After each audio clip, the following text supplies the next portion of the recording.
live on the speaker?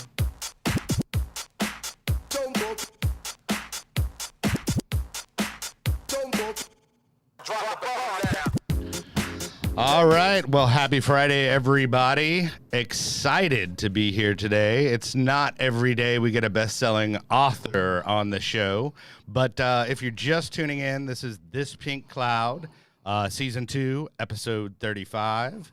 It seems like only last week it was Episode 34. Just last week. just last week, right? I got a lot of good feedback, actually, on that show with Gail and bipolar and manic episodes. And, if you didn't have a chance to check that out, go check that out. It's on our YouTube channel, which is thispinkcloud.com. And just go to that URL and, Yeah. She was fantastic. Yeah. She was, right? Bringing awareness to bipolar disorder, which so many people are experiencing, I think was huge. Right.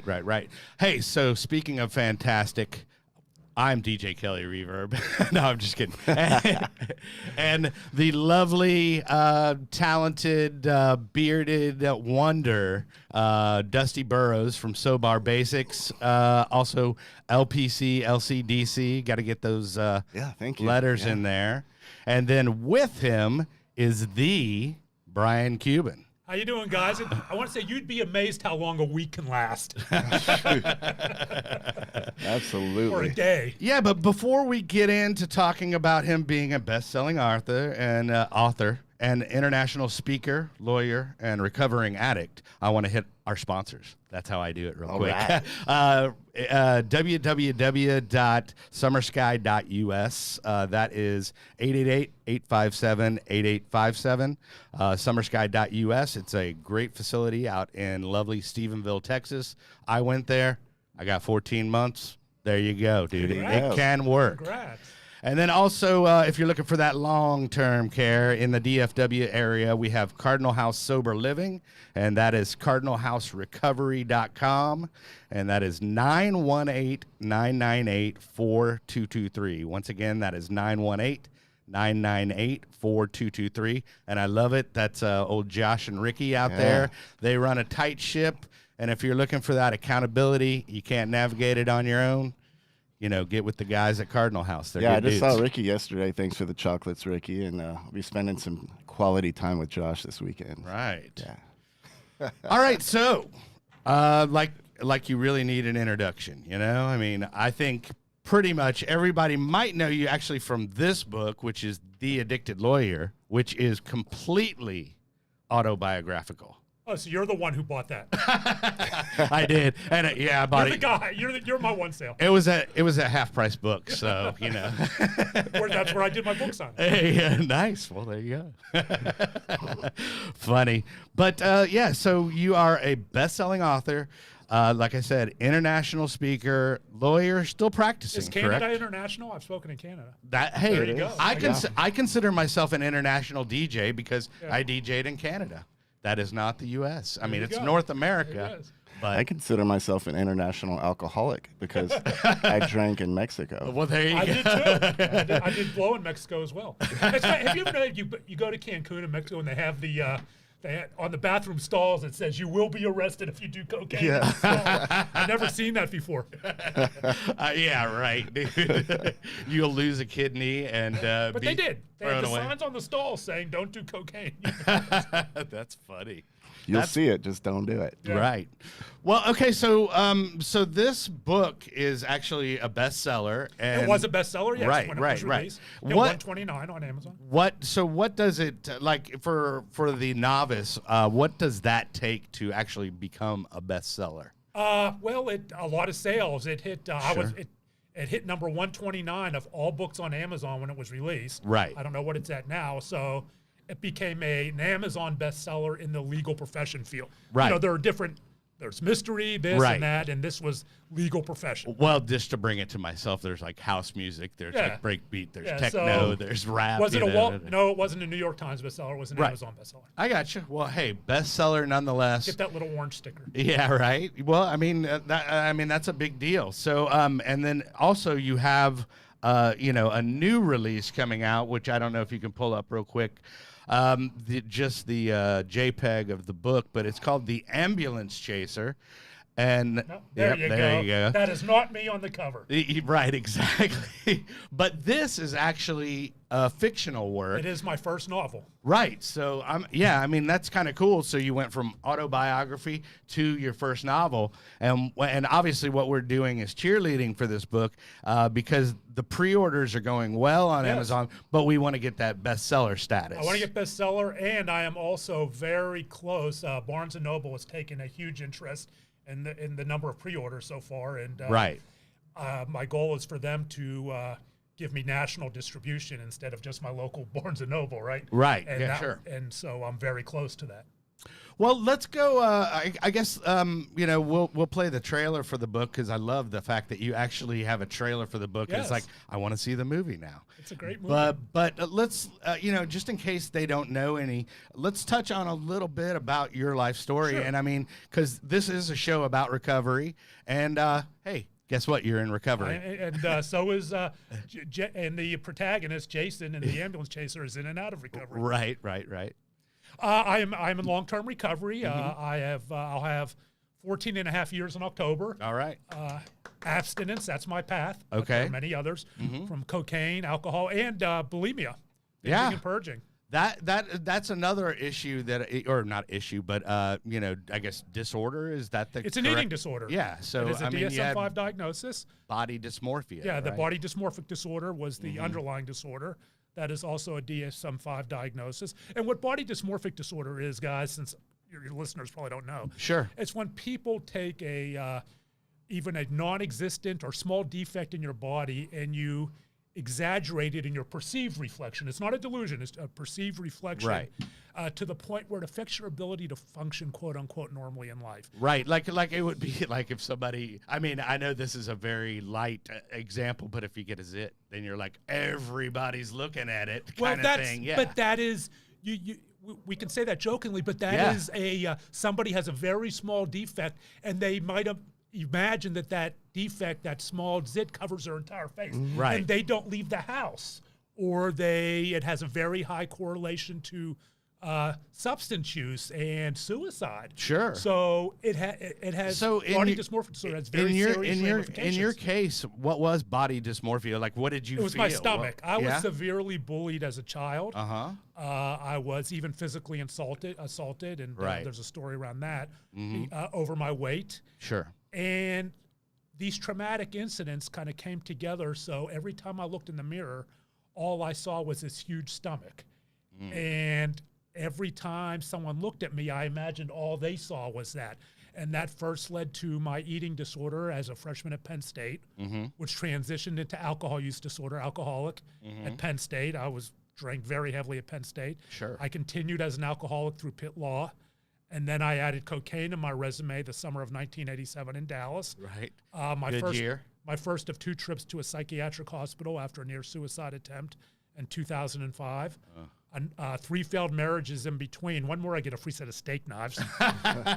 And then my final trip to Green Oaks in 2007, and that's when I started to turn it around. And it's crazy that you have just like these problems because everybody thinks, oh well, Brian Cuban is blah blah blah, his brother, he's got nothing to worry about, but it's not true. The saying addiction doesn't discriminate, right? Right. Yeah. But I mean, I kind of don't like the saying because in a sense it really does by privilege, by underserved demographics, by skin color. So it impacts different demographics differently. Absolutely. So the laws as well. Yeah. So, but it can hit anyone. It can hit anyone, and having privilege doesn't mean you can't suffer from it. It doesn't mean it's going to skip over you. Yes. Yeah. So, I wanted to get on that, but then also you have a illustrious career of use. I mean, if you want to tell us a little story for the people. I mean, I was blowing and going in Dallas. I was one of the biggest douchebags on the cocaine circuit there was back in those days. In 2007, it's kind of when the Mavs were going to the NBA championship for the first time. Sure. As you might imagine, I was going to get some good seats, right? My brother owns a team. Right. And I also had the opportunity to get a couple tickets for friends. I called up Mark and he said, sure, Bri, come on over. I got the 2 tickets. Do you think I gave them to my friends? Nope. You're probably thinking I sold them on eBay for some astronomical amount. Thinking like a lawyer, right? Scalp them. Didn't do that either. Because that would have been disrespectful to Mark, to the team. Of course. Yeah. I took those 2 traded tickets and I traded them with my cocaine dealer for $1,000 in cocaine. Selling them on eBay was disrespectful, but trading my cocaine dealer was perfectly acceptable. Go figure. Of course. My dealer shows up at my house. I was high class. He delivered. I give him the 2 tickets. He hands me this giant Ziploc plastic baggie of cocaine. I go running up to my home office. I dump it out on the desk, looking at it like I'm Scarface. I wanted to go put my nose in it. All right. And I line it out, roll up the dollar bill. Aren't cocaine users a funny bunch? We're kind of an ironic bunch. In pandemic times, you put on the hand sanitizer, you wash up, but we'll stick a dollar bill up our nose. Oh, yeah. That's been used by God knows who, and God knows where, who knows what's on it. Right. And inhale. Go figure again. Sure. On the back toilet of a strip club. Yeah. On some nasty white top. But the reality is that by that point, I was really heading towards the downside, and cocaine had long stopped giving me the feeling of self-love and self-acceptance that I achieved when I did it for the first time in a bathroom in the Crescent Hotel in Dallas, Texas in 1987. And instantly looked in that mirror and said, yeah, that guy. That guy rules. That guy, yes. That guy. And it was just really chasing places. the high, but there was also a lot of paranoia that came along with it because I've been using for so long. Yeah. I thought I heard the cops out or saw flashing lights. So I go peeking out my window and there's no one out there. But now I'm all paranoid. I gather up the cocaine, put it back in the Ziploc baggie. I drive up the tollway to it was a Home Depot or what's the other one? Lowe's. Yeah. And I buy electrical faceplate outlets, a drill, and a saw. I go back to my house. I go upstairs to the drywall in the different closets with the drill and the saw, bzz, bzz, bzz, bzz, and I cut these fake electrical outlets in the closets, put the cocaine in smaller baggies, and hide it and seal it up behind all these fake electrical outlets, bzz, bzz, thinking I'm the smartest lawyer ever. That's actually pretty smart. Well, like the DEA, the cops, and the drug dogs have never thought of that before. Right, yeah, and they're not going to smell And you know how I got that idea? Was in a remember Sky Mall? Yeah. I was traveling, and it was in the back of a Sky Mall magazine to store your valuables. I remember that, yeah. That's hilarious. And so I line out some more, and I do it, and again, it was just this bad high after bad high after bad high. The good highs came just so infrequently at that point. But it was never an epiphany that I might have a problem. It was maybe I need to change dealers, or maybe I need to change out the Grey Goose for the Jack Daniels, right? Because we try to find that, right? I always say you try to get that just there, dude, in that pocket. Yeah. So I do some more, and again, the same. I get all paranoid again. I go back to the electrical outlets, bzz, bzz, unscrew everything, take it all back out, and go to the bathroom in my bedroom and flush it down the toilet. Now it's about $900 of cocaine. The next morning comes. I wake up. Where's my cocaine? Did I flush it down the toilet? What idiot does that? There's another game tonight. I call Mark. I get 2 more tickets. I call my drug dealer. He shows up at my house. He says, dude, you did all that last night? I don't want to tell him I flushed down the toilet like a moron. I said, yes, give it to me. Give it to me. I'm an anteater of cocaine. Okay, dude, here you go. Back up to my home office. Rinse, wash, repeat. Dump it out on the desk. One more time. Once again, put it behind the fake electrical outlets. Once again, like an hour later, take it back out. Once again, go to that bathroom and drop to my knees, like I'd done so many times before, my eating disorder, or just praying or hoping or wanting someone or something to just make it all stop. Oh, yeah. Have those moments. We've all done the old foxhole prayers, what I like to call it. And flushed it down the toilet again for the second night in a row. They say when Dallas flushes, it runs downhill to Houston. So I think some people in Houston had a little hop in their step. But the kind of quote-unquote insanity of addiction, right? Doing the same thing the same way over and over and expecting a different result. But we know it's not insanity. It's a process. Sure. Right? That has so many different biological, genetic, environmental factors that come together. Right. Now, I have a question. Was Mark on point enough to notice, like, the seats that he gave you, and he knew who your supplier was? No. Those were, I mean, I sat at that point, I was sitting in the box. In the box. But that's another story. When the Mavs were playing at Reunion, I was sitting next to Mark. Right. And I was showing up every every game, just slobbering on blow and drunk and spilling drinks against these rich people, you know. Right. Yeah, sure. And I think Mark finally just got sick and said, "Sit up in a box, dude. Just sit upstairs." He put you in timeout. And people are thinking, well, that's nice too. You're right. Right. Privilege, right? I would Sure. be disingenuous not to acknowledge that. Right. That I've gone through addiction and recovery with a lot of privilege that people don't have. Skin color, financial, on so many different levels, and I do acknowledge that. Right. Right. I think that's refreshing that when people do acknowledge that, because I experienced the same thing in a sense, because I had things very easy when recovery started coming my way, and I was willing to accept it, being able to go to a nice rehab, being able to do those kinds of things. Yeah, and people don't have those options. The vast majority of people don't have those Absolutely. options. There's no insurance. I mean, even if there is insurance, it may not cover what you want it to, what you need, and even there. It is just such a broken system. Yeah, there's a staggering statistic. 1 in 10 people who seek treatment, that seek it out themselves, actually are able to get treatment. So when I would share that with clients in treatment, I'm like, you're actually very lucky, because only 1 out of 10. You know, so 10 of you, 10 out of 100. Right. No, it's crazy. And I always like to point out the free opportunities out there, which is like Homeward Bound, Maggie's House, if you're Nexus, a young lady, and But Nexus. it's still tough because there are waiting lists, right? It's tough to get in. Yeah. And it's a triage unit, basically. It really is. And we can cut out the part where even when you're in, there are problems, right? Because we want to talk about evidence-based treatment. Right. But it's a privilege just to be in. Sure. Absolutely. I agree. So basically, you know, what I wanted to get to and how I was going to tie this into recovery is doing something positive, like doing your passion in recovery, and how important that is. And obviously, you know, your passion, you found it, was writing, correct? Well, my passion, I love to write, and I love to share. My passion is sharing my story. Sure. My passion is sharing my story publicly. Every time I share, if 9 people say you suck, go pound salt, and one person says thank you, and now I see a path at least, right? Right. Then I've done then what else could I want? Right. Yeah. Right. Exactly. There's a saying. I'm Jewish, and there's a saying. It's kind of a Kabbalistic saying in the Jewish religion. It's called Tikkun Olam, change the world with acts of kindness. I like and that's that. what I try to do. Just my little corner, right?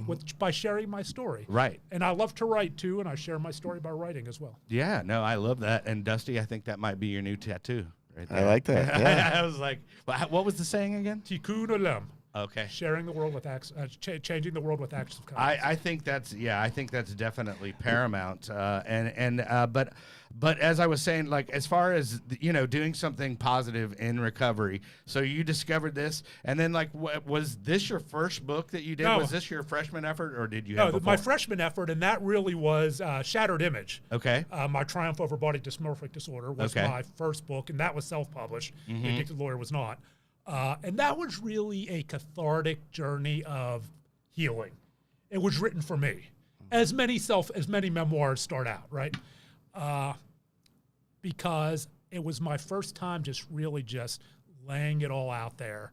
And many of the things in that book were news to my family and many of the people around me. Yeah, that's got to be crazy, because it's like, oh, all of a sudden, surprise, this is what's going on in here. Yeah, well, eating disorders are so shameful to guys, so shameful. About 30 to 35% of all those who struggle with an eating disorder are male, but only 1 in 10 will seek treatment. So it's a very shameful thing. And Shattered Image was more about my struggle with body image and body dysmorphic disorder. The Addicted Lawyer was more the best-selling. Yes. The Addicted Lawyer. The Addicted Lawyer was more about my struggle with addiction and how it impacted my career as a lawyer and how I lost my career as a lawyer as a result of addiction. So that is The Addicted Lawyer is a much more measured book. Right, sure.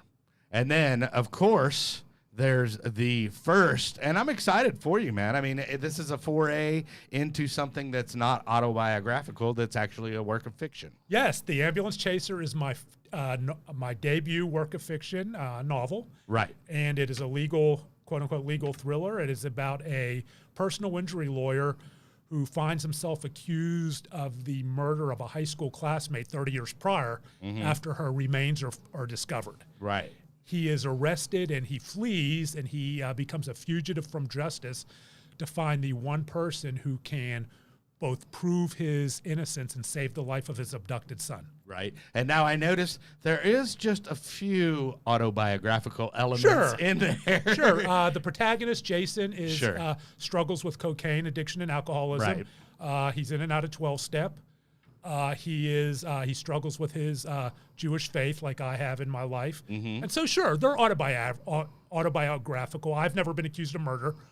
Right. Not yet. Not yet. Right. But, and you know what's interesting? The ambulance chaser all started with a dream about 4 years ago. I'm a very vivid dreamer. I remember them. I remember all my dreams. And I had this reoccurring dream about being back in my hometown of Pittsburgh with a high school classmate and throwing bodies into a bonfire. Oh, wow. And watching these bodies burn. And then all of a sudden in the dream, I'm an adult and I'm worried if all of these bodies are going to be discovered. Right. And that was the genesis of the ambulance chaser. Wow, man, that's crazy. Yeah. Well, I guess let's, Brett, if you could pull that up, let's throw to the trailer because I love this. You actually have a trailer for a book, which I've never really actually seen before. I'm sure it's been done because everything. It has been done. Right? It has been done. But I love this trailer, and we'll be quiet and tune in here.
Boom. That was awesome. I love it. No, but now all you need, the suggestion I have is get Morgan Freeman to read over it, to narrate over the top of it. And then I'm like, oh my God. If I ever do a credit card commercial, Morgan's my guy. Oh, yeah. But and everything in that trailer represents a part of the book. Right, and I saw the trolley that is Pittsburgh? famous in Pittsburgh. Yeah. So yeah, I love that. Super cool. For sure. Well, so what would you give, for somebody out there that's, an aspiring writer? Because there are a lot of them out there. What advice would you give? Start writing. Right. Start writing. Don't worry about how, where, when. Just start writing. Now, if for people who do memoirs, I get a lot of questions. If you want to write your memoir, whether it's a recovery memoir, and you're just not sure how to start, here's what I tell you. This is advice I give. Okay. Go through your snapshots. Back to the day, every snapshot you can find, going back to the day you were born, whatever you have, whether it's digital. Mine, I'm a boomer. I have these Polaroids, right? Right, yeah. But back to the day you were born and pick out ones to represent different times of your life. Write a story around each photo. Right. And pick out 10 or 15. What are you feeling? What was going on? What were the people in there feeling? What everything happening in your life, including how you felt. String them together. You have just started your book. I love that. You have just started your book. That's cool advice. I've seen you over the years at different things and different events, and you always have your laptop and you're always writing. I noticed that, and I always assumed you were always working on your book. No, I'm a blogger. I mean, I also blog. I have a column on Above the Law. Primarily, I blog about legal mental health issues. During the pandemic, I've switched more to video, but you can see those videos on my blog. But yeah, I like to write. Writing is my release. And I'm a public speaker, but during the pandemic, obviously the speaking industry just crashed. Have you seen it start an uptick starting? It's funny. I have a funny story. I had my first in-person event, the Mississippi Bar annual bar conference invited me to speak in Destin. Okay. Their first morning keynote ever, so I was very honored. Right. And so it was right at the beginning of Delta, the Delta variant, where it was maybe 10%, right? Mm-hmm. So everyone's thinking it's okay, we're getting out of this. I brought my mask, and I walked the evening before there was a reception, and because it was in Destin, everyone brought their kids. I walk into the reception as you could not move, and I'm like, oh man, okay. So I didn't want to. I felt kind of, I can't mask because if I mask, no one here is masked. I mean, these are Mississippi people. Sure. We're in Florida. Right. No one in this room is masked. So I kind of edged to the door, and I felt if I masked, that's all they would think about when I spoke the next morning.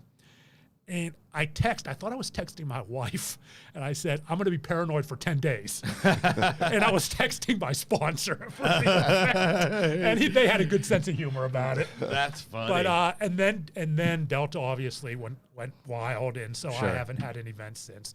But I think 22 will be fine. I think 22 will be fine. Yeah, I think it's coming around. I mean, I think, a lot of people are getting vaxxed out there. So, I think that's personally a good thing, and just do my part to. Yeah, I mean, I'm vaxxed, right? And, but yeah, I do a lot of law firms, and now I did a bunch of virtual law firms during the pandemic. Sure. But hopefully we'll get back to in person. But it is what it is, right? I feel in a very privileged position, and I don't want to. People are going through some very difficult times, employment times, and many different things with COVID and things like that. So for sure, and my thought goes out to all of them. Right, thoughts go out to all of them. Thoughts and prayers. I wanted to touch. I had the opportunity to meet you because of your public speaking when I was just a wee student at UNT. Yes, UNT. That was one of my first conferences. Yeah, and I'd see him out. He'd always have the Collegiate Recovery Program still have that shirt t-shirt on. Yeah, and so that was really cool. And what was inspiring for me is when I kind of caught the multiple pathways bug, I was and still am and will continue to be very passionate in promoting that in recovery communities. And you were the guy that was kind of like a backup for me and kind of a forerunner promoting this idea of multiple pathways. Can you tell me a little bit about what kind of inspired you and what resonates with you about that? I've always been, my pathway's 12-step, right? Sure. My pathway's abstinence. I was only offered 12-step in treatment. And there's a funny story behind that, but I chose 12-step. Well, we got time. So, okay, well, after my second trip to the psychiatric hospital, I walked into my psychiatrist the next day. This was Easter, April 8th. Right. And who I'd been lying to. And why would you lie to your psychiatrist? Well, shame knows no Right. hourly rate. I was ashamed. Sure. Right? So I finally started getting honest with him about a lot of stuff, and he said, well, would you consider going to residential treatment? I'm not going to residential treatment. There are no lawyers in residential treatment. I'm much too important. I have no cases left. My law career is gone, but there was an auto accident just outside, and I'm going to give that guy my card, and I'll have a case, right? The ambulance chaser. And he said, would you go to 12-step? I said, I'm not going to 12-step. There are no lawyers in 12-step. I walked in there, and half of them were lawyers I knew. Right. But I can't go. Doctor, they smoke out there. I see them smoking. Secondhand smoke will kill you. Right. Always a reason not to recover. But I did choose 12-step, and we talking about this before. A lot of 12-step did not resonate with me. A lot of it did, and I like going to meetings. I like the mutual aid is very important in connections. Yeah, the community aspect of it. Yeah, right. A lot of the other stuff didn't resonate, and I took what I wanted and left the rest. And But I lost my train of thought. Oh, no. You took, but you were talking about your recovery and then the question. The inspiration for multiple pathways. I've always been, I've always been, stand on your head. Right. If standing on your head keeps you happy and, however you define sober, right? However you define recovery. Remember, sober is a social construct. Right. It is, and this show, and that's a lot of what I want to show out there present is that, we're multiple pathways here. So if 12-step is your thing, by all means, if it's working for you, do absolutely. it. If recovery dharma is your thing, do that. If you're on Suboxone, if you're on methadone, I don't care. If Right. you ask me if you ask me, all I want to know is, if you ask my opinion, which I don't give unless I'm asked, right? Right. Stay on our side of the street. How's your family? How's your wife? How's your kids? You know, are you happy? How are your relationships? What do you think that means? I think that's a huge part. He just said, "Are you happy?" Yeah, Because, are you happy? you don't want to be that miserable, dry drunk, so to speak, in recovery. Absolutely. I When you mean- say recovery and sobriety, like I like Samson's guiding principles of recovery. Absolutely. Right, and nowhere does it mention abstinence. No. Now, I'm a huge advocate for abstinence, obviously, but not everybody's ready to do that yet. Yeah, and I mean, and I get it. I passed my recovery coach certification. I took it with. Do you know Brian Lane? Yes. Yeah, Brian. He was the teacher. Okay. I took my recovery coach. I was in the middle of getting my what's it called, your you have to get your live hours. Oh yeah. At Homeward Bound when the pandemic hit. Oh, Kelly right. just got his too. Yeah, I so I have have an- to go back and finish up. I am officially an RSPS, and that man right there sponsored my hours when I was working at sober living facility. Congratulations, Yeah. congratulations. So I haven't. Now I have circled back. Now I have letters behind my name. But I remember, and this is, I remember Brian gave an example of harm reduction, and I saw some of the hardcore 12-steppers cringe in the class, right? He said, this is harm reduction. If you come to me and tell me that you're doing an 8-ball, 3.5 grams of blow a week, and if you think if you could get down to a gram, your life will be better. And I say, if you're a recovery coach, right, and you meet people where they are, you don't say, no, you have to be abstinent. You say, what's your plan? What's your plan to do that? And let's set goals, and we'll see if that's working for you. You don't try to bully them into your way of thinking. Absolutely. That's meeting people where they are, and people go, oh. I gave an example when we were talking before the show. I have a really close friend, and he was addicted to methamphetamines, right? And he does not do that anymore. But he still has the occasional drink, and he uses pot as a harm reduction method. He has a fantastic life now. And if I were to judge him or tell him, hey, man, I can't be friends with you because you're not 100% abstinence, how is that being supportive? Sure. You know? Needle exchange is another one. Well, speaking of that, we actually next week we have coming up on the show is Richard Bradshaw, and he is going to be showing us Narcan. He has a nonprofit, and he's going to be showing us Narcan and talk about his needle Carry exchange. it with me So, everywhere I yeah. go, Narcan. Yeah, Carry it with me that's everywhere I great. go. It's a That's great. fantastic, That's a you good know, thing to I'll do. give a quick example. If somebody's coming in to get Narcan because they're a heroin user or they're coming in to exchange needles, while they're in, I can get them HIV testing, I can give them resources, Absolutely. I can help them get somewhere where they can get cleaned up. And then I build a relationship with them, a rapport. So if ever that window of opportunity comes where they'll accept treatment or consider abstinence, where are they going to come? They're going to come where they have a relationship. Absolutely, and safe supply. I mean, we don't have. I mean, we can. There are different levels of safe supply, right? How about just test strips for everyone? What's the first rule of recovery? Be alive. Just be alive. And test strips can keep you alive because how are people dying? They're contaminated opiates, right? Yeah. The majority of the how many fatal overdoses were there last year? 93,000. Yeah. The majority of those were from fentanyl-contaminated opiates. So Exactly. That's street I'm stuff involved in a out there. contract. Yeah, go ahead. I'm involved in a contract right now where we have funds for fentanyl strips to test drugs, but the fentanyl strips are illegal in Texas. and they're illegal in Pennsylvania, where I'm from. I mean, they keep you alive. Are they? Well, they just enable drug use. No, they don't. People are. There's a addiction. What's the definition of addiction? Obsessive compulsive drug seeking behavior in the face of known consequences. Absolutely. People will seek out their substance regardless, right? And if a fentanyl test strip keeps you alive to figure out where your path is, well, how is that a bad thing? Yeah, there's still people out there that just kind of have that attitude. Well, just let them all die off. That's the solution. I know. Yeah, right, dude. And when we get back, Or lock 'em all up, you know? I think people are often surprised because I'm a boomer, and I'm a boomer who believes in all of these. Well, you safe have supply a and you have everything. a you have an open mind, and you're not. I mean, it's a progressive way of thinking, and I think it's beneficial to society, the community. Yeah, for sure. People are very against it till all of a sudden they lose a child or they lose a nephew or they lose a husband or a wife. And this can happen. Maybe I should have considered that. This can happen to anybody, and I mean it's like really scary now because it's just like one time and you can OD. Just you don't know what you're getting at all. And it's it happens all the time. Yeah. And it happens all the time. I mean, 93,000. And someone can correct me if my number's off, but I don't think I'm far off. Right. Fatal overdoses, the vast majority were related to fentanyl. Vast Absolutely. majority.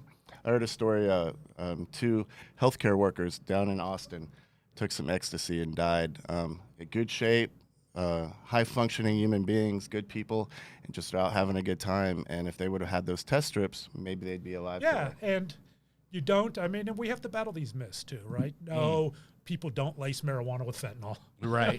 Well, now, hold on. There is K2 in spice, which is a research chemical on plant matter. So just so you know, don't do that either, kids. Yeah. So you hear these, the war on drugs, the cops put out these stories, but you can never find where they originate. Nothing's ever been tested, right?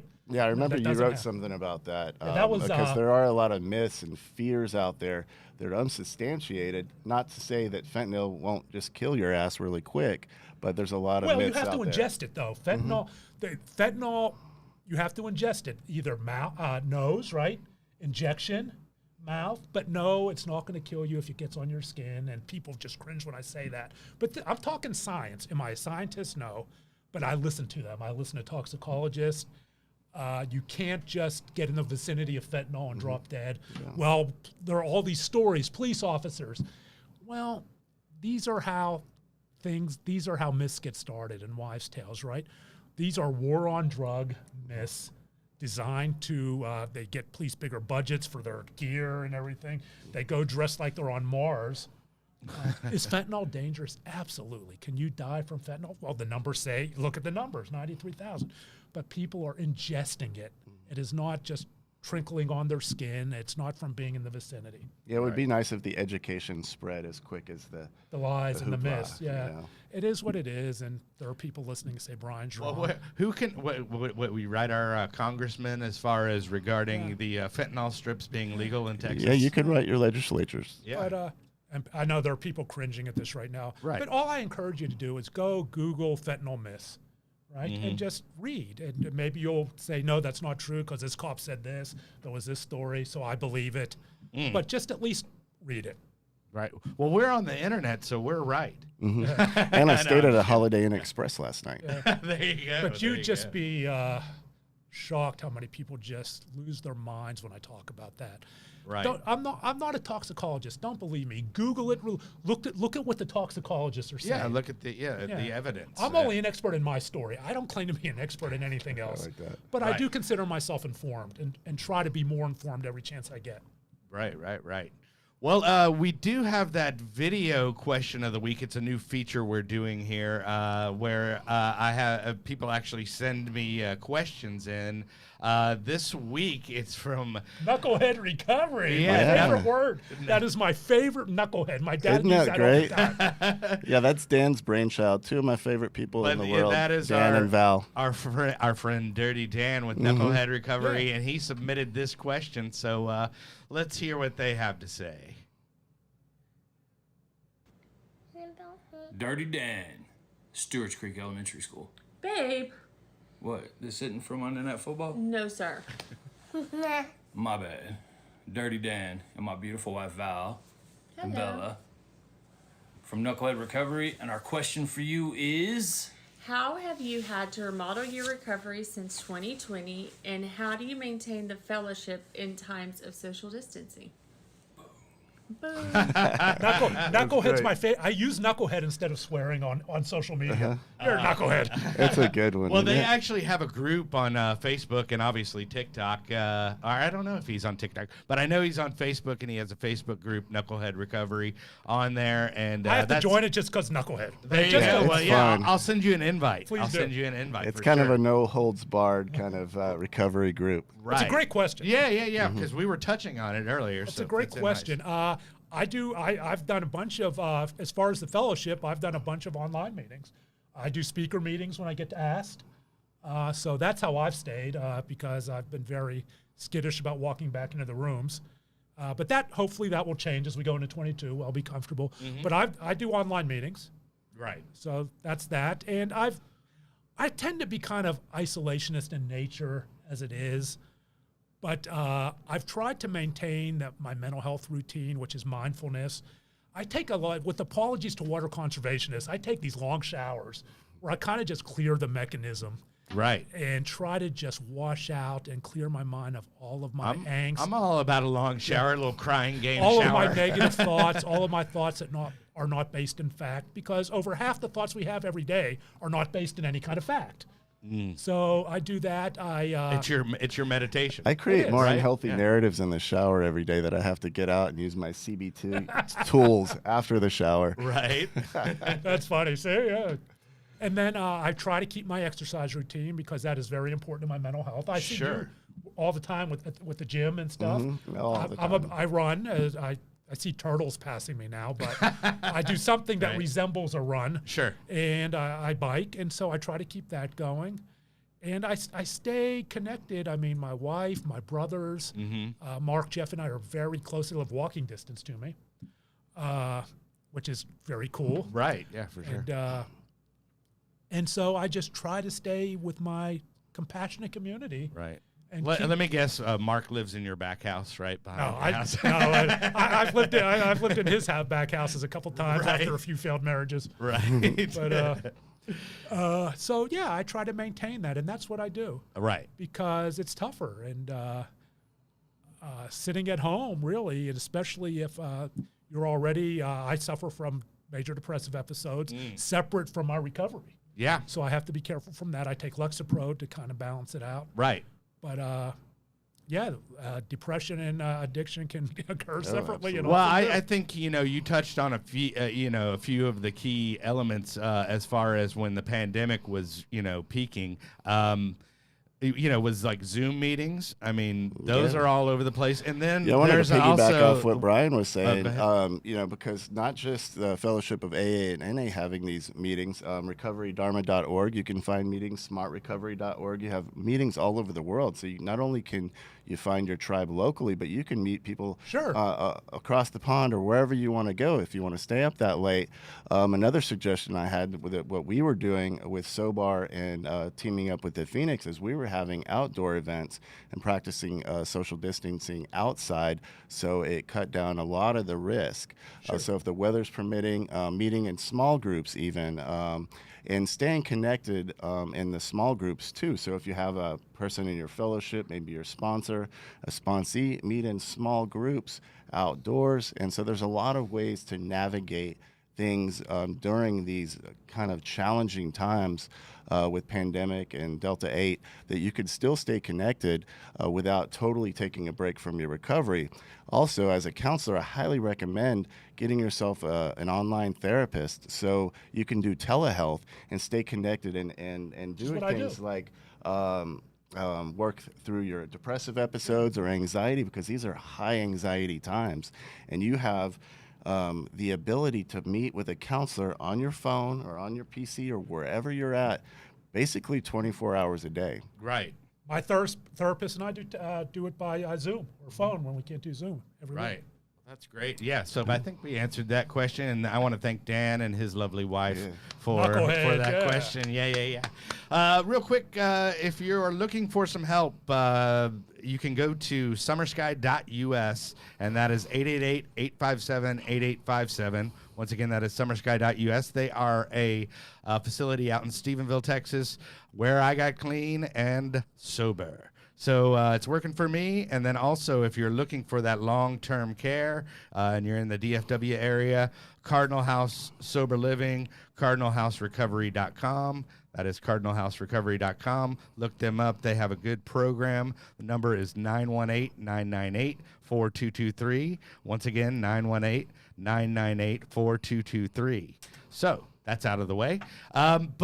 So your book right now is almost bestseller status. Your current, The Ambulance Chaser? Well, the way bestseller status for books work, especially fiction, is it's all it's a lot of it is based on how many pre-orders you have on release day, which is for my book is December, because Amazon counts all of those pre-orders as one-day sales. At the moment, that's how that works. So day one, it's released, and every pre-order is counted that day. Right. So then your book goes Zoom, and then if you get enough pre-orders, you can. The dream is obviously New York Times, but there's also the USA Today and the Wall Street Journal bestseller list. So there are all kinds of different bestseller lists, and it's a lot of it is based on the strength of your pre-orders. And retailers look at your pre-orders and say, okay, this book has buzz. And then they determine whether they want to buy your book. And all of a sudden, you're in every Barnes & Noble across the country instead of in your only local one, right? Which happens to most authors. Right. You get in your local one, which is great, but that's not the kind of, or then you're in airports. Right, Which are overrated because, most people, Amazon has 80% of the market now. But airports are kind of a vanity thing. I'd love to be in an airport. But, sure. Where you can go by and pick it up and sign it, right? People do Right. that all the time. And so that's how that works. That's why pre-orders are so important. That's Right. why you see me pushing so hard. Yeah, no. And I like it, that it's your first foray into fiction, and I want to see you succeed. Me too, and I'm scared. Yeah, right. Because, This is kind of putting it out there for you, and see if people take you serious. I have been painting on a layer of thick skin. Oh yeah, for the reviews. For a month now, and the layer will be up to here by the time the book releases. People will love it. People will hate it, and We seem to have pretty good thick skin already, Yeah. We all have our triggers, right? But you learn, especially with my brother, right? I'll tell you what. Yeah. If someone has a beef with me, the very first thing, without doubt, is going to be you just live off your brother. The go-to. You're just you're kissing your brother's jaw. You're this or that. I get it all the time, right? You let that roll off because the moment you have a beef with someone in social media, that's insult A. That's insult A. That's attempted insult A. Sure. So you just have to have a thick skin. You just get right. He's my brother. I don't even come back. Right. It's Yeah. Speaking of that, it's kind of funny. Last time I told you that I'm a bit of a domain squatter, and that I own themarkcuban.com. Right. So what I did. How much did you try to sell it to him for? Oh well, no. No. What I did this week, since you were going to be on the show, I actually have that URL forwarded to the YouTube channel. So if you go to themarkcuban.com right now, it will forward you to our YouTube channel. Oh, that's and hilarious. you can subscribe, right? And then I'm waiting for my cease and desist and then a potential sponsorship from the Mavericks. I'm not Mark's lawyer. So No. But just fun and games. But I just thought, you brought that up. It would have been much better if you forwarded it to my YouTube channel. Right. Well, I will put a link to your YouTube channel. You're doing you have almost 1,000 subscribers. I noticed on there. Yeah, it's taken off a little bit for me. That's big time. Yeah, sure. For me, And what's on your YouTube channel? I didn't all even of my really... mental health videos, my okay. trailer, and it's all my videos about mental health. Oh, cool. Well, that's cool. And, I a need lot of my speaking content. Uh-huh. You can see me speak in 10, 15 different places. Right. I have my full Oxford House keynote up there. Oh, okay. I keynoted the Oxford House conference. I want to say it was 4 years ago. And if nobody knows what Oxford House is, I love and always sing their praises. They're like a sober living situation for men and women, even, women with children, all families, all that kind of stuff.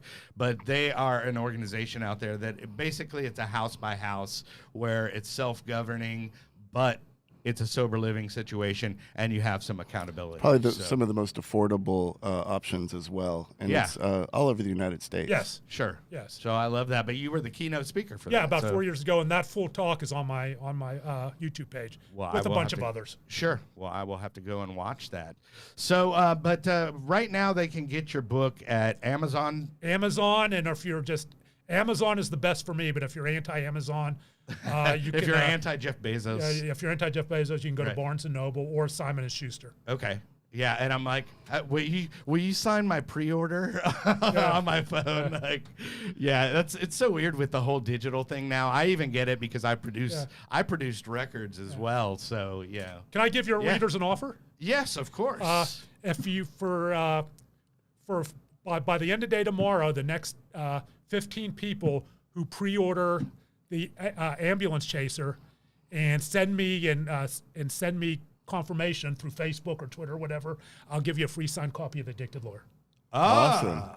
I like that. 15 people by the end of the day tomorrow. 15, and is that through Facebook or yeah, you Instagram? can just send me through Facebook or on LinkedIn or Twitter or wherever. And blot out your address, obviously. Yeah, right. It's not going to magically show up. Yeah. But if they go to any of your social media, because I noticed on your Instagram there is a link to actually pre-order. Yeah, your you book can pre-order. as well. Oh, yeah, you can just put my name in Amazon. Yeah. And it's going to come up. But yeah, LinkedIn, Twitter, it's a pinned tweet. Right. On Facebook, it's my pinned tweet. Right. So I can be found anywhere. Cool. Wow. I think I'm even on now. I'm even on TikTok now. Yeah. Nice. Even on TikTok. Nice. Well, that's where all the kids are going. Yeah, I these don't know days, what to so- do with it, but I'm on. I have my trailer up there. My there daughter you go. was not happy when I got on TikTok. Yeah, She's like, "You don't need to be on there, Dad." Dad, you're invading my Yeah, world. you're invading my my privacy. space. When I come up in my daughter's feed, I just get it so excited. Dad's infiltrating our cool world. Yes. Right. Well, cool. Well, Brian, I can't thank you enough we're done already. Well, I mean, we can talk more. I mean, I just ran out of things to ask. Oh, actually, I was going to ask you this because I saw on your Instagram as I was stalking you or doing research that you were quite the dancer. So Yeah, that was a while back. But I'm a big into animal rescue. I Sure. mean, I love animals, and it was a animal rescue event to raise money. For now, I believe the organization is defunct, but okay. It was kind of a Dancing with the Stars type thing. I was going to ask that. Do you have aspirations? No, I actually took lessons from Arthur Murray for about 5 months to get ready for that. Swing lessons. Well, you presented well on the video, yeah, and so I appreciate it. there were celebrity judges, and Uh-huh. I just remember Tony Dorsett just dogged me. Celebrity just dogged me. Yeah, I love you, funny. Tony, but you just dogged me on that. But it was for all for a good cause, so they should, Yeah, that video's up there. Right, yeah, But it's we can out tell there. some more funny stories. Yeah, go ahead. So I was telling you guys before, one of my we all have the great stories, right? It was right after 9/11. I had gone to Vegas, and it was September 9/11. And then my birthday was in January. I went to Vegas for my birthday, and at that point, Vegas was where I did a lot of my blow. Right? It's surprising. Yeah, and I would stay there. I would go my birthday, and it would just be one blow fest. I had my dealer that I would meet at the airport or wherever at a hotel. So I had been partying all night, and I look at my watch. I said, "Oh man, I need to get my flight." So I'm packing up. I pack up all my stuff, throw it in a gym bag, and I'm sweating, and I hadn't showered, and I'm still messed up. And I get to the airport, and now we have that heightened security. Oh yeah. And so I'm waiting to go in, and I think to myself, "Damn, I didn't get rid of the remaining blow. It's somewhere in my bag." And I'm sweating, and the line was a mile long, and I am just sweating bullets. And I get up there, and I'm soaked in sweat. And I'm thinking, okay, I have the guiltiest face ever, right? Have you ever seen Midnight Express? Oh, yeah. Yeah, that's me, just sweating. Right. Well, he's just sweating. I go through the detector, and it goes off. And it goes off, and I'm thinking, okay, what am I going to tell my parents? How am I going to get bailed out? Right. And I'm this close to saying, I did it. I'm guilty. I'm so guilty. I'm so sorry. I'm a bad liar. Right. It was my shoes set him off. So they just said, take your shoes off. Take your shoes and run off. 'em through. Well, I have big feet, and big Right. feet sometimes set off the metal detectors. This was before they were making you take your shoes off. Right. So big feet set up. That was Big Feet set off the medical detector, and all they did was they scanned my shoes and let me go. But I was this close to go like this. I said, "Take me, I'm guilty." If you're over guilty. if you're over a size 12, we think it might be a potential firearm. Yeah, so this was before the shoe bomb or whatever his name is. Oh yeah. So that was funny. Oh man, I've been there. Yeah. But then real quick, so you made it through, but was it on your person? It was in a pair of pants that was in my gym bag. Oh, okay. So at least And it so wasn't on your person. well, of course. You go, those are my friend's pants. Well, of course I wasn't going to. I went just to confirm it, and of course I wasn't going to throw that away because I mean I was. I was addicted to cocaine, so I went in the McCarran Airport bathroom, and I had a nice plane flight home. after sweating bullets and all that goes, it's just so crazy to see how heavy that addiction is. I went from thinking I was going to jail to snorting in the airport bathroom. Man. Success. Yeah, right. But those are bad cocaine bathrooms. You know how to evaluate cocaine bathrooms, right? Oh no. There are bad cocaine bathrooms and there are good cocaine bathrooms. The bad cocaine bathrooms are where they have the stalls with the holes, right? Especially where they can peek through, Especially at Vegas because they have undercover cops that roam the bathrooms, peeking through the holes and stuff, and they know what to look for. The good cocaine bathrooms are the ones in sporting arenas on the premium levels and shut like little rooms. Yeah. Right. And so you go in those rooms. Yeah. So that's good cocaine bathrooms and bad cocaine bathrooms. I would imagine Buc-ee's, actually. Shout out to Buc-ee's. They have very good cocaine bathrooms if I was doing that. Yes, if I was doing that again. But that is how my first instinct, and even today, you have residuals, right? You have dreams, drug dreams, or whatever. Oh, yeah. I might walk into a bathroom, and the first thought of this is a bad cocaine bathroom. Right. So you actually, because I still have alcohol dreams all the time. Oh, sure. Here and there. I mean, not as frequent. They come. They don't come as regular as they used to, but I have recurring dreams about lining out cocaine, but being unable to snort it. Right. Right. And either I can't get it through the nose, the straw doesn't work, and being unable to snort it. Right.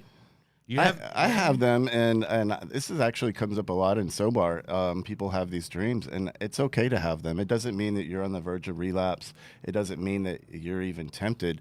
Your brain does some wild stuff sometimes. So where I used to wake up and I'd be shameful about it. I'd feel guilty. I'd feel scared. And now, having processed through it and kind of come to terms with these dreams, I just look at it as a freebie, Right. So I think the important thing is, not so much to dissect the dream and try to figure out what's going on. Actually, when you have those dreams, are you actually using in your dreams? Oh, yeah. Yeah? Yeah. I'm kind of like Brian, like where I would get to the point and then I can't do Well, it. I wake up and I'm like, can I have one where it actually goes up the straw? It's the closest I'll ever get, right? It's the closest I'll ever get to it again. Right. No, I've been, and it's really, I feel the euphoria in my dream. And so what my suggestion is just tell people, don't get caught up in the guilt and shame. You have no control of what this mind of yours decides to do when you're asleep. Sure. And as far as you're concerned, it's real at the time, right? It's real at the time. I mean, the mind does funny things to compensate for things that go on during the day. And it's rarely, the dreams are rarely representational. Yeah, it's like if you have a dream about a girl who's not your wife or girlfriend, you didn't have anything to do with that. Hey, Dusty, that does not happen. That does not happen, Dusty. Come on. We don't know what you're talking about. Yeah. Maybe it's just me. Mr. Single Guy. Yeah. But man, so I guess it is about that time, and I appreciate you. I know you had a little trouble navigating your way out here with the U-turns. I kept doing U-turns. It was like European vacation. There's Big Ben. There's Big Ben. Yeah, we're up here in the North Pole. Yeah, exactly. Well, driving around in a little circle. Big Ben, kids. That's funny. I remember that. But for sure, jump on Amazon, buy this man's book. Help it become a bestseller. Help me become a bestseller. Thank you. Yeah, exactly. And if you want to take advantage, you'll get the free signed copy of The Addicted Lawyer. I'll send it to you at my expense. Okay, dude. You cannot refuse that. That's a 2-for-1 plus a signed copy, personal copy from this man. So I love it. So and you're on all the formats. So I have a feeling you'll be inundated a little bit on your inbox as far as request. Mm-hmm. Hey, if you just want to BS, talk recovery, I'm easy to find. You know what was funny? And that's what you kind of get put on a pedestal, you know, because of the fact, you know, of fame adjacent. Because I'm Mark Cuban's brother, yes. Yeah. I get but that. No. But then, you know, but I mean, you're just a really relatable guy, and I appreciate that. Yeah. And I wanted to point it out that everybody's like, oh, well, you have him on the show, and I'm like, that's funny. Yeah, he's like, no, but I'm like, he's a normal guy. I got one more story. Yeah, let's hear it. I'm speaking in Canada. Yes, I'm an international speaker. Yeah, I was speaking in Canada, and there's this guy this guy who he was just kind of a jerk, and I can tell there was a chip, and so he's in the back of the room, and I was taking Q&A after I spoke. And he said, "What's it like being in the shadow of Mark Cuban?" And he was doing it as a dig, right? Right. And all I said was, "It doesn't suck." Absolutely. There you go, right? Yeah, just to back up on that, you know, I go to different recovery events all the time, and Brian's there just hanging out with the people all the time. And, yeah, he's a real person. Real dude. Yeah. And it's been such a pleasure, actually, you know, getting to know you and being connected with you over the years to see your growth, too. You know, and we all, as an advocate, as a coach, as an author, it's pretty cool to watch. Well, thank you. And I still have a lot of growing to do. Yeah, don't we all? According to my wife. Well, I love you, Amanda. There we go. I was going to say, yeah. Anybody shout outs? I know you probably have some announcements. You have a paintball event coming up for SoBar Basics. No, that got canceled. Okay, but we're heading to Houston today to the Big Texas Rally for Recovery. Yeah. Okay. My team from Texoma Community Center is already on their way. Mr. Dan and Carla and some of the rest of the team and some of our clients will be setting up a booth out there for Texoma Community Center, is where I currently work. And so we serve Grayson, Fannin, and Cook counties. So if you live in those counties, you want some help, hit me up at dburrows@texomacc.org. And it's free help, right? For the most part. Yeah. Or texomacc.org. And if you live outside of those counties and you need help, reach out to me anyway. I'll get you a referral. I will find you somewhere to go, just because that's what we do out there. We're not going to turn you away. We're going to help you find what you need. And then if you don't know about SoBar, SoBarBasics.com. It's a Facebook group and a sober community that we do events. It's kind of a catch-all for other communities as well to promote. So if you find yourself with some monotony in recovery, jump onto SoBar. You're going to find stuff to do every single day, whether it's through Phoenix or Skate Straight or any of the other numerous recovery communities like Knucklehead. We got a lot going on. DFW is a flourishing recovery community right now. I was going to say recovery in DFW is alive and well. Yeah, speaking of passions, mine is creating and promoting sober communities. I thought it was recovery communities. I thought your passion was just taking pictures of yourself at the gym. That too. I'm feeling pretty good about myself these days. It's funny, well, you're circle quite back the around beefcake, buddy. on the body dysmorphia thing. I was in a handful of guys. We're talking about our bodies.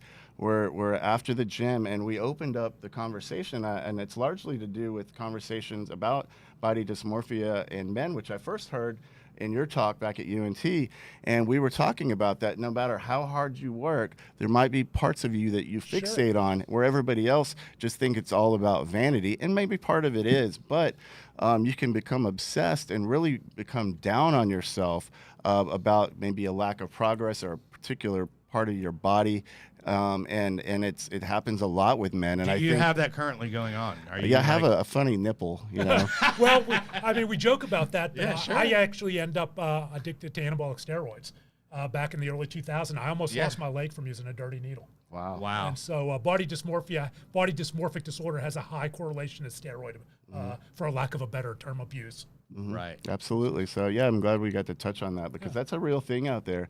So just because these men and these women are hitting the gym and looking great every day doesn't mean they're not experiencing some mental health challenges because as it doesn't discriminate. Just like addiction, mental health doesn't discriminate. And the fact that we're realizing now and treating them together, because not anybody that comes into my office just has an addiction. Almost every single person, if they're honest, has a co-occurring disorder. And so to not treat both of them, the other one's going to sneak up on you. Well, I mean, like his was body dysmorphia. I had crippling anxiety, and he was talking about depression and anxiety as well. So I mean, I think a lot of it is co-occurring and past trauma and all of that good stuff. And it's a challenge for people because they know how to self-medicate. you know, but it's a challenge. But they don't know how to be get it. vulnerable in a safe space. Yep, exactly. Yeah, and that's the point of creating some of these safe spaces. So, and stop putting each other in a box. So I'm in the alcohol box. I'm in the meth box. I'm in the crack box. We're all in the same box. We're all experiencing stuff emotionally, mentally, and those of us with substance use disorder, we're experiencing all of it. So it's important that we just support each other out there. You know, we're all part of one big community. Absolutely. I agree. So once again, if you like the show, please go to the YouTube channel. I will be putting unique content on there, and if you just go to the domain thispinkcloud.com or themarkcuban.com, you can subscribe to the show today. But I can't thank you enough for making the time and making the journey out here. Good to see you. Yeah, man. and long distance fist bump. Yeah. Please buy this man's book on Amazon and help him become a bestseller and realize his dream of becoming a successful fictional author. I think you already are successful if you actually did it and got it published. If you don't want my book, just say hello. Yeah, there you go. Yeah, he's like that. He's cool like that. So anyway, but I appreciate everybody tuning in. Next week we've got Richard Bradshaw with he's great. with Brazos Recovery, and he's going to be talking about Narcan, clean needle exchange, and all that good stuff. Awesome. So Brett, if you would play us out, Maestro. Hey, I appreciate everybody coming out and listening. And remember, kids, there is no magic pill for sobriety, because if there was, we would all take too many.